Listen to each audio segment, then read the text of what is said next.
ನಮಸ್ಕಾರ ವೀಕ್ಷಕರೇ, ನೀವು ನೋಡ್ತಾ ಇದ್ದೀರಾ ಕ್ರೈಮ್ ಪ್ರಪಂಚ ಡಿಜಿಟಲ್ ಸುದ್ದಿವಾಹಿನಿ. ಇದು ನಾವು ತಿಳಿಸಬೇಕಿರುವ ಸುದ್ದಿ ಅತ್ಯಂತ ಆಘಾತಕಾರಿ. ಆಸ್ತಿಗಾಗಿ ಒಡಹುಟ್ಟಿದ ಸಹೋದರನನ್ನೇ ಕೊಂದ ಪಾಪಿ. 1.5 ಎಕರೆ ಜಮೀನಿಗಾಗಿ ಹರಿದ ನೆತ್ತರು. ಹೌದು ವೀಕ್ಷಕರೇ, ದಾವಣಗೆರೆ ಜಿಲ್ಲೆಯ ಮಾಯಕೊಂಡ ತಾಲೂಕಿನಲ್ಲಿ ನಡೆದಂತಹ ಈ ಘಟನೆ ಕುಟುಂಬ ಸಂಬಂಧಗಳು ಯಾವ ಮಟ್ಟಿಗೆ ಕುಸಿದಿವೆ ಎಂಬುದಕ್ಕೆ ಕಡು ಉದಾಹರಣೆಯಾಗಿದೆ. 1.5 ಎಕರೆ ಜಮೀನಿನ ವಿಚಾರವಾಗಿ ಸಹೋದರನ ಪ್ರಾಣ ಕಿತ್ತುಕೊಂಡಿದ್ದಾನೆ. ಮೃತ ವ್ಯಕ್ತಿಯನ್ನ ನೀಲಪ್ಪ ಎಂದು ಗುರುತಿಸಲಾಗಿದೆ. ಮುಖ್ಯ ಆರೋಪಿಯಾಗಿರುವುದು ಆತನ ಸಹೋದರ ಚಂದ್ರಪ್ಪ. ಇವರಿಬ್ಬರು ಒಂದೇ ತಂದೆ ತಾಯಿಯ ಒಡ ಹುಟ್ಟಿದವರು. ಆದರೆ ಆಸ್ತಿ ವಿವಾದವೇ ಕೊಲೆಗೆ ಕಾರಣವಾಗಿದೆ. ಪೊಲೀಸ್ ತನಿಖೆ ಪ್ರಕಾರ 1983ರಲ್ಲಿ ತಂದೆಯ ಆಸ್ತಿಯನ್ನು ಮಕ್ಕಳ ನಡುವೆ ಹಂಚಿಕೆ ಮಾಡಿದ್ರು. ವೃದ್ಧಾಪ್ಯ ಜೀವನಕ್ಕಾಗಿ 1.5 ಎಕರೆ ಜಮೀನನ್ನು ತಂದೆ ತಮ್ಮ ಬಳಿ ಉಳಿಸಿಕೊಂಡಿದ್ರು.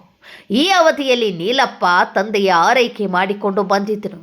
ಆದರೆ ಚಂದ್ರಪ್ಪ ತಂದೆಯನ್ನು ಸಂಪೂರ್ಣವಾಗಿ ನಿರ್ಲಕ್ಷ್ಯ ಮಾಡಿದ್ದನು ಎನ್ನಲಾಗಿದೆ. ತಂದೆ ಮೃತಪಟ್ಟ ಮುನ್ನ ತಮ್ಮ ಬಳಿ ಉಳಿಸಿಕೊಂಡಿದ್ದ ಜಮೀನನ್ನು ನೀಲಪ್ಪನ ಪುತ್ರ ರಾಕೇಶ್ ಹೆಸರಿಗೆ ವರ್ಗಾಯಿಸಿದ್ರು. ಇದೇ ವಿಚಾರ ಚಂದ್ರಪ್ಪನ ಕೋಪಕ್ಕೆ ಕಾರಣವಾಗಿತ್ತು. ಆಸ್ತಿ ಕೈ ತಪ್ಪಿದೆ ಎಂಬ ಕಾರಣಕ್ಕೆ ಸಹೋದರನ ಮೇಲೆ ದ್ವೇಷ ಸಾಧಿಸಲು ಶುರು ಮಾಡಿದ್ದಾನೆ. ಈ ಹಿಂದೆ ಕೂಡ ಚಂದ್ರಪ್ಪ ನೀಲಪ್ಪನ ತೋಟದಲ್ಲಿದ್ದ ಅಡಿಕೆ ಮರಗಳನ್ನು ಕಡಿದು ಹಾಕಿದ್ದಾನೆ. ಈ ಪ್ರಕರಣದಲ್ಲಿ ಜೈಲು ವಾಸವೂ ಅನುಭವಿಸಿದ್ದಾನೆ ಎಂಬ ಮಾಹಿತಿ ಇದೆ. ಆದರೂ ಆತನ ವರ್ತನೆಯಲ್ಲಿ ಯಾವುದೇ ಬದಲಾವಣೆ ಕಂಡು ಬರಲಿಲ್ಲ. ಘಟನೆಯ ದಿನವೂ ಆಸ್ತಿ ವಿಚಾರವಾಗಿ ವಾಗ್ವಾದ ನಡೆದಿದೆ. ವಾಗ್ವಾದ ಕ್ಷಣಾರ್ಧದಲ್ಲಿ ಹಿಂಸಾಚಾರಕ್ಕೆ ತಿರುಗಿದ್ದು, ಚಂದ್ರಪ್ಪ ನಡೆಸಿದ ಮಾರಣಾಂತಿಕ ಹಲ್ಲೆಯಿಂದ ನೀಲಪ್ಪ ಸ್ಥಳದಲ್ಲೇ ಮೃತಪಟ್ಟಿದ್ದಾರೆ. ಈ ಘಟನೆ ಗ್ರಾಮದಲ್ಲಿ ತೀವ್ರ ಆಘಾತ ಮೂಡಿಸಿದೆ. ಈ ಕೊಲೆ ಪ್ರಕರಣದಲ್ಲಿ ಚಂದ್ರಪ್ಪನ ಪತ್ನಿ ಹಾಗೂ ಪುತ್ರರ ಪಾತ್ರದ ಬಗ್ಗೆಯೂ ಶಂಕೆ ವ್ಯಕ್ತವಾಗಿದೆ. ನೀಲಪ್ಪನ ಪುತ್ರ ರಾಕೇಶ್ಗೆ ಜೀವ ಬೆದರಿಕೆ ಹಾಕಲಾಗಿದೆ ಎಂಬ ಆರೋಪವೂ ದಾಖಲಾಗಿದೆ. ಪ್ರಕರಣ ದಾಖಲಿಸಿಕೊಂಡಿರುವ ಪೊಲೀಸರು ಮುಖ್ಯ ಆರೋಪಿಯನ್ನ ಬಂಧಿಸಿದ್ದಾರೆ.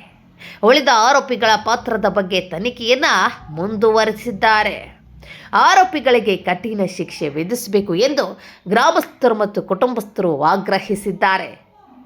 ಆಸ್ತಿಗಿಂತ ಜೀವ ಅಮೂಲ್ಯ ಎಂಬ ಸತ್ಯವನ್ನು ಮರೆತ ಪರಿಣಾಮ ಒಂದು ಕುಟುಂಬ ಸಂಪೂರ್ಣವಾಗಿ ನಾಶವಾಗಿದೆ. ಈ ಪ್ರಕರಣ ಕೇವಲ ಕೊಲೆಯಲ್ಲ, ಸಮಾಜಕ್ಕೆ ನೀಡಿದ ಎಚ್ಚರಿಕೆಯ ಸಂದೇಶ. ಇದಾಗಿತ್ತು ಈ ಕ್ಷಣದ ಕ್ರೈಮ್ ನ್ಯೂಸ್. ಇನ್ನಷ್ಟು ರೋಚಕ ಹಾಗೂ ರಹಸ್ಯಮಯ ಸುದ್ದಿಗಳಿಗಾಗಿ ಕ್ರೈಮ್ ಪ್ರಪಂಚ ಡಿಜಿಟಲ್ ಸುದ್ದಿವಾಹಿನಿಗೆ ಲೈಕ್ ಮಾಡಿ, ಶೇರ್ ಮಾಡಿ, ಸಬ್ಸ್ಕ್ರೈಬ್ ಮಾಡಿ. ನೀವಿನ್ನು ನಮ್ಮ ಚಾನಲ್ಗೆ ಹೊಸಬರಾದಲ್ಲಿ ಕೂಡಲೇ ಸಬ್ಸ್ಕ್ರೈಬ್ ಮಾಡೋದನ್ನು ಮರಿಬೇಡಿ.